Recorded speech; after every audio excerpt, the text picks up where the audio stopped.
हरि ओम तत्सत। आप सभी को मेरा नमस्कार हो। आज मैं आपको बताने जा रहा हूं कि एक पुत्र अपनी माता को भक्ति योग का ज्ञान का उपदेश दे रहे हैं। इस वीडियो को आप बीच में मत छोड़ना, पूरा वीडियो देखोगे तो आपको पता लग जाएगा कि एक पुत्र अपनी माता को किस तरह से उपदेश दे रहे हैं। तो मैं आपको एक बात बता देता हूं कि मनु शतरूपा के 5 संतान पैदा हुई थी। उत्तनापाद, प्रियव्रत, आकुति और देवहूति, प्रसूति, ये 3 कन्याएं और 2 पुत्र, यानी ऐसे 5 पुत्र पैदा हुए थे। तो आकुति का विवाह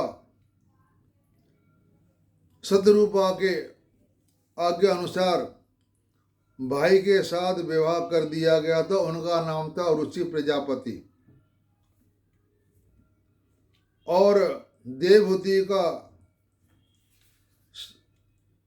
विवाह कर्दम ऋषि के साथ किया था और प्रसूति की शादी प्रजापति के साथ, जो ब्रह्मा जी के पुत्र थे।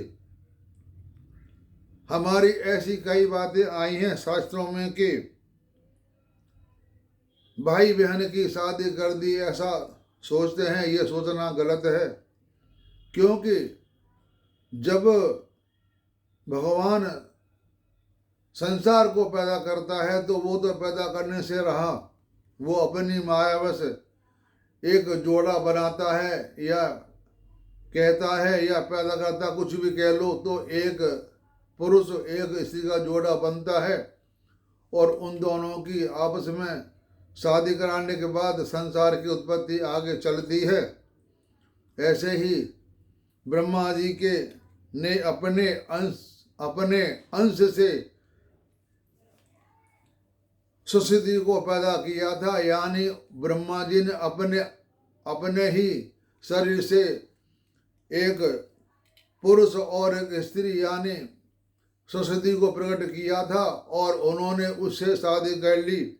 तो इसमें कोई बुराई की बात नहीं है, क्यों। और ऐसे ही ये हमारी जो आकुति है, तो इनसे आकुति के से एक जोड़ा उत्पन्न पैदा हुआ था। वह एक पुरुष और स्त्री रूप में, ये विष्णु रूप और लक्ष्मी स्वरूप थे। यानी आकुति से जो 2 बच्चे पैदा हुए थे वो विष्णु और लक्ष्मी स्वरूप थे। उनकी आपस में शादी करा दी गई। अब ऐसे लोग कहते हैं वो भाई बहन थे। अरे ऐसा नहीं है, भगवान ही प्रकट हुए थे। क्योंकि पहले के हमारे संत लोग हजारों साल तपस्या करते थे, फिर कहते थे भगवान हमें आप जैसा ही पुत्र चाहिए। अब भगवान जैसा पुत्र तो कहाँ से भगवान पैदा करेंगे कि भगवान एक ही है।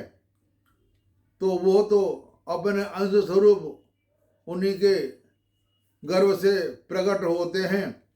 ऐसे ही ये कहानी है कि जब कर्दम ऋषि ने घोर तपस्या की तो और देवहूति ने, तो उन्होंने कहा भगवान, उन्होंने कहा कि बोलो मैं खुश हूँ, तुम्हें क्या चाहिए। उन्होंने कहा भगवान हमें आप जैसा बेटा चाहिए। ऐसी बहुत सी कहानियां हैं हमारे पुराणों में कि पहले के संत या मुनि या ऋषि जो तपस्या करते थे तो वो कहते थे भगवान हमें आप जैसा ही बेटा चाहिए। तो आप जैसा बेटा ही आने के लिए भगवान उनके गर्भ रूप से, एक माया रूप से उन्हीं से प्रकट होते थे और उनकी इच्छा को पूरी करते थे। तो ऐसे ही कर्दम ऋषि से देवहूति द्वारा एक पुत्र का जन्म हुआ। उनका नाम था कपिल। तो सूत जी कहते हैं कि तो मैंने भगवान के बहुत से शब्द सुने हैं, तथापि इन योगेश्वर पुरुष श्रेष्ठ कपिल जी की कीर्ति को सुनते सुनते मेरी इंद्रियां तृप्त नहीं होती। सर्वथा स्वतंत्र श्री हरि अपनी योग माया द्वारा, यहाँ आया ना बात, योग माया, अपनी योग माया द्वारा भक्तों की इच्छा के अनुसार शरीर धारण करके जो जो लीलाएं करते हैं वे सभी कीर्तन करने योग्य हैं। अतः आप मुझे सुनाइए कि मुझे सुनने में बड़ी श्रद्धा है।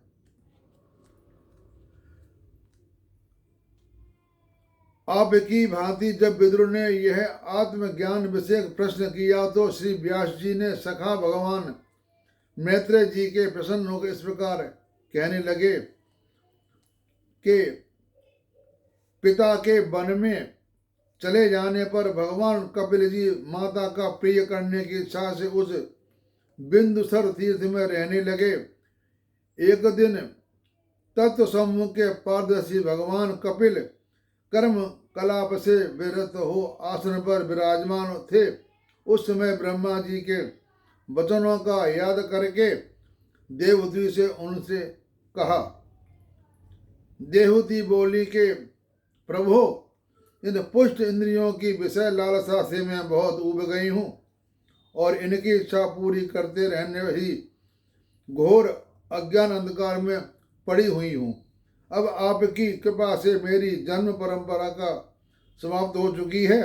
इसी से इस दुस्तर अज्ञान अंधकार से पार लगाने के लिए सुंदर नेत्र रूप आप प्राप्त हुए हैं। आप संपूर्ण जीवों के स्वामी भगवान आदि पुरुष हैं तथा अज्ञान अंधकार से अंधे पुरुषों के लिए नेत्र स्वरूप सूर्य की भांति उदित हुए हैं।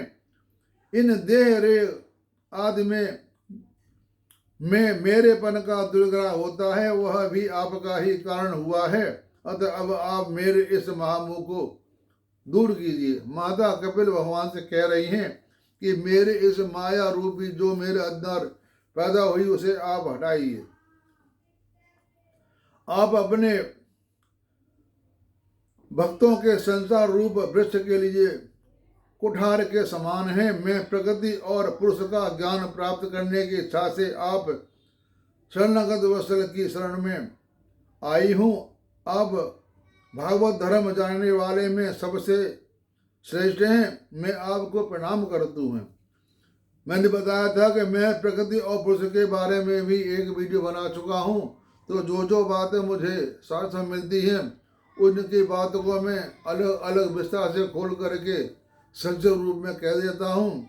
विस्तार से कहने की मेरी ताकत नहीं है जो कि मैं सारी बातों को खोल कर कहूँ। जो कुछ मैं पढ़ता हूँ, अनुभव करता हूँ, वही बात मैं आपको बताता हूँ। इस प्रकार माता देवहूति ने अपनी जो अभिलाषा प्रकट की वह परम पवित्र और लोगों का मोक्ष मार्ग में अनुराग उत्पन्न करने वाली थी। उसे सुनकर आत्मज्ञ सतपुरुषों की गति श्री कपिल जी उसकी मन ही मन प्रशंसा करने लगे और फिर मुस्कान से सुशोभित मुखारविंद से इस प्रकार कहने लगे कि माता, यह मेरा निश्चय है कि अध्यात्म लोक ही मनुष्यों के आत्यंतिक कल्याण का मुख्य साधन है, जहाँ दुख और सुख की सर्वथा निवृत्ति हो जाती यानी हट जाता है और सब अंगों से संपन्न उस योग का मैंने पहले नारद आदि ऋषियों के सामने उनकी सुनने की इच्छा होने पर वर्णन किया था। वही अब मैं आपको सुनाता हूँ। इस जीव के बंधन और मोक्ष का कारण मन ही माना गया है, क्योंकि हमारा मन इतना चंचल होता है। मन हमारा कहता है, हम कुछ सोचते विचारते नहीं है और वही हम काम कर बैठते हैं। मन के बस, मन ही देवता, मन ही ईश्वर, मन से बड़ा न कोई मन से कोई बात छिपे ना, मन के नयन हजार। तो विषयों में आसक्त होने पर वह बंधन का हेतु होता है और परमात्मा में अनुरक्त होने पर वही मोक्ष का कारण बन जाता है। जिस समय यह मैंने और मेरेपन का कारण होने वाले काम, लोभ आदि विकारों से मुक्त एवं शुद्ध हो जाता, उस समय वह सुख दुख से छूटकर सम अवस्था में आ जाता है। सम अवस्था मैंने आपको बताई थी कि आप अपने पहले एक नेत्र को बंद करके इससे नाक सांस को खींचें, फिर इसको बंद करके इससे छोड़ें। ऐसे जब हम बाम और सीधा और उल्टे नाक से सांस को लेंगे और छोड़ेंगे तो वह सम हो जाएगा। सम होने के बाद ही उसकी बुद्धि स्थिर हो जाएगी, फिर वह सुषुप्ति अवस्था में आ जाता है तो उसका पूजा करने में मन लगता है। इसका यहाँ जो मैंने आपको सुनाया कि अपने आप को सम करके फिर आप ध्यान करो, तब जीव अपने ज्ञान वैराग्य और भक्ति से युक्त हृदय से आत्मा को प्रकृति से परे एकमात्र भेद रहित स्वयं प्रकाश सूक्ष्म अखंड और उदासीन देखता तथा प्रकृति को शक्तिहीन अनुभव करता है। योगियों के लिए भगवत प्राप्ति के निमित्त सर्वात्मा से हरि प्रति की हुई भक्ति के समान और कोई मंगलमय मार्ग नहीं है। विवेकी जन संग या आसक्ति को ही आत्मा का अध्यक्ष बंधन मानते हैं, किंतु वही संग या आसक्ति जब संतों महापुरुषों के प्रति हो जाती है तो मोक्ष का खुला द्वार बन जाता है। मैं संतों की बात यहाँ बार बार यही कहता हूँ, अगर आपको किसी अच्छे संत का संग मिल गया तो समझो कि आपका मोक्ष का रास्ता खुल गया। आप उसी रास्ते पे चलो जो आपका मोक्ष हो जाए। संत रास्ता बताते हैं, उस रास्ते में आप चलो पड़ो तो आपका मोक्ष होना पक्का है। जो लोग सहनशील, दयालु, समस्त देहधारियों के अकारण हेतु किसी के प्रति भी शत्रु भाव न रखने वाले, शांत सरल स्वभाव और सद्पुरुषों का सम्मान करने वाले होते हैं, जो मुझ में अनन्य भाव से सुदृढ़ प्रेम करते हैं, मेरे लिए संपूर्ण कर्म तथा अपने सगे संबंधियों को भी त्याग देते हैं और मेरे परायण रहकर मेरी पवित्र कथाओं का श्रवण कीर्तन कहते हैं और मुझ में ही चित्त लगाए रहते हैं। उन भक्तों को संसार के तरह तरह के ताप कोई कष्ट नहीं पहुंचाते। यानी जब भगवान का ध्यान करते हैं, उनका ध्यान लगाते हैं तो परमात्मा उस जीव को इतनी शक्ति देता है कि वह उस कष्टों को आसान से सह लेता, उसे पता ही नहीं पड़ता कि कष्ट कब आया था और कब चला गया। ये हम लोगों को संतों की कृपा है जो हमको एक पावर दे देते हैं, जिससे हमें कोई खराब समय आया तो वो भी आराम से निकल जाता है। ऐसे सर्व संग परित्यागी महापुरुष ही साधु होते हैं। तुम्हें उन्हीं का संग की इच्छा करनी चाहिए, क्योंकि वे आसक्ति के उत्पन्न सभी दोषों को हर लेने वाले हैं। सत्पुरुषों के समागम से मेरे पराक्रमों का यथार्थ ज्ञान कराने वाली तथा हृदय और कानों को प्रिय लगने वाली कथाएं होती हैं। उनका सेवन करने से शीघ्र ही मोक्ष माया में श्रद्धा, प्रेम और भक्ति का क्रमशः विकास होगा।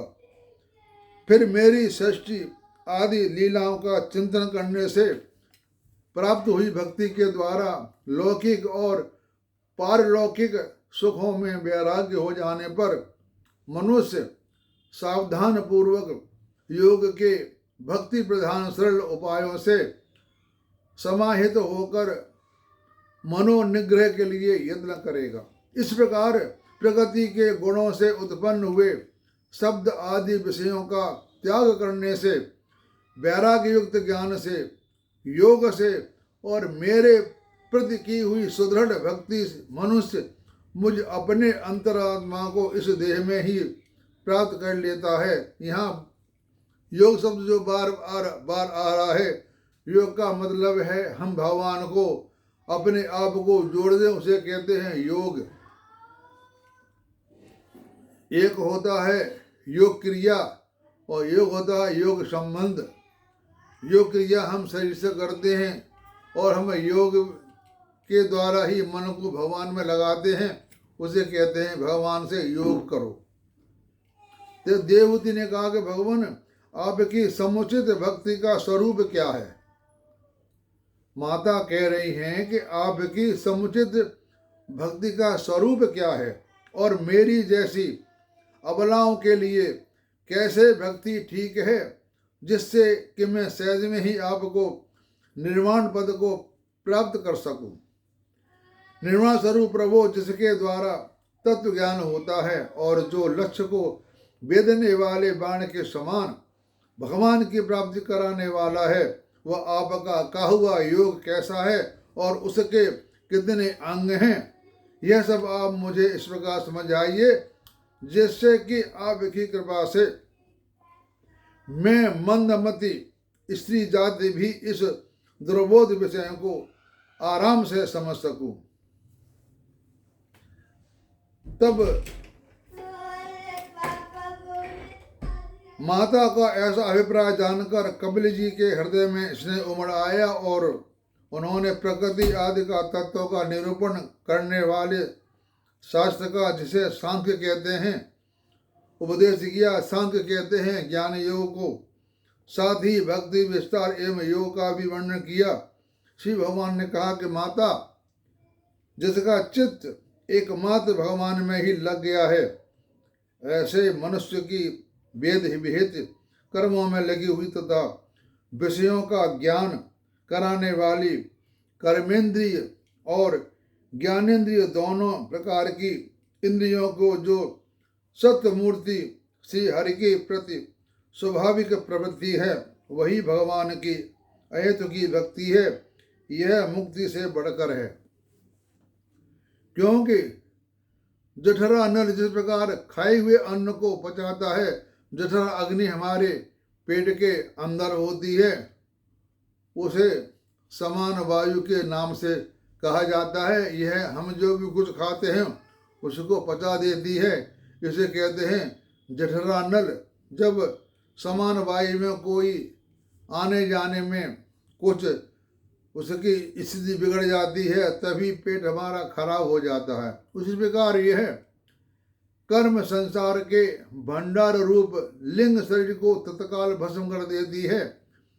मेरी चरण सेवा में प्रीति रखने वाले और मेरी प्रसन्नता के लिए समस्त कार्य करने वाले कितने ही बड़भागी भक्त, जो एक दूसरे से मिलकर प्रेम पूर्वक मेरे ही पराक्रम की चर्चा किया करते हैं, मेरे साथ एक ही भाव की इच्छा नहीं करते, वे साधुजन अरुण नयन एवं मनोहर मुखारबिंद से युक्त मेरे परम सुंदर और वरदायक दिव्य रूपों की झांकी करते हैं और उनके साथ सप्रेम संभाषण भी करते हैं, जिसके लिए बड़े बड़े तपस्वी लालित रहते हैं, यानी उनको बड़ी इच्छाएं रहती हैं।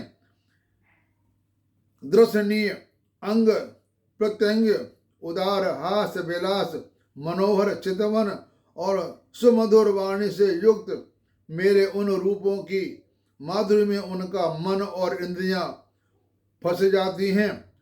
ऐसी मेरी भक्ति न चाहने पर भी उन्हें परम पद की प्राप्ति करा देती है। जैसे भक्त प्रहलाद हुए और ध्रुव हुए, ऐसे बहुत से भक्त हुए हैं। अविद्या की निवृत्ति हो जाने पर यद्यपि वे मुझ मायापति के सत्य आदि लोकों की भोग संपत्ति भक्ति की प्रगति के पश्चात स्वयं में प्राप्त होने वाली अष्ट सिद्धि अथवा व्यगुण लोक के भगवती ऐश्वर्य की भी इच्छा नहीं करते, तथापि मेरे धाम में पहुँचने पर उन्हें ये सब विभूतियाँ स्वयं ही प्राप्त हो जाती हैं, जिनका एकमात्र में ही प्रिय आत्मा, पुत्र, मित्र, गुरु, सुहृदय और इष्ट देव हूँ। वे मेरे आश्रम में रहने वाले भक्तजन शांतिमय वैकुंठ धाम में पहुंचकर किसी प्रकार भी इन दिव्य भोगों से रहित नहीं होते और न उन्हें मेरा कालचक्र ही ग्रहण हो सकता है। तो माताजी, जो लोग इहलोक, परलोक और इन दोनों लोकों में साथ जाने वाले वासनामय लिंग देह को तथा शरीर से संबंध रखने वाले जो धनु, पशु एवं ग्रह आदि पदार्थ हैं, उन सबको और अन्य संग्रहों को छोड़कर अनन्य भक्ति से सब प्रकार मेरा ही भजन करते हैं, उन्हें मैं मृत्यु रूप संसार सागर से पार कर देता हूँ। मैं साक्षात भगवान हूँ, प्रकृति और पुरुष में भी प्रभु हूँ। यानी यहाँ उन्होंने कहा है प्रकृति और पुरुष में ही हूँ।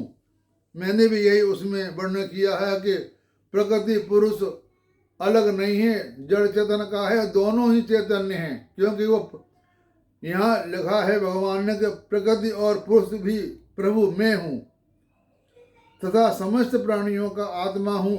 मेरे सिवा और किसी का आश्रम लेने से मृत्यु रूप महाभय से छुटकारा नहीं मिल सकता।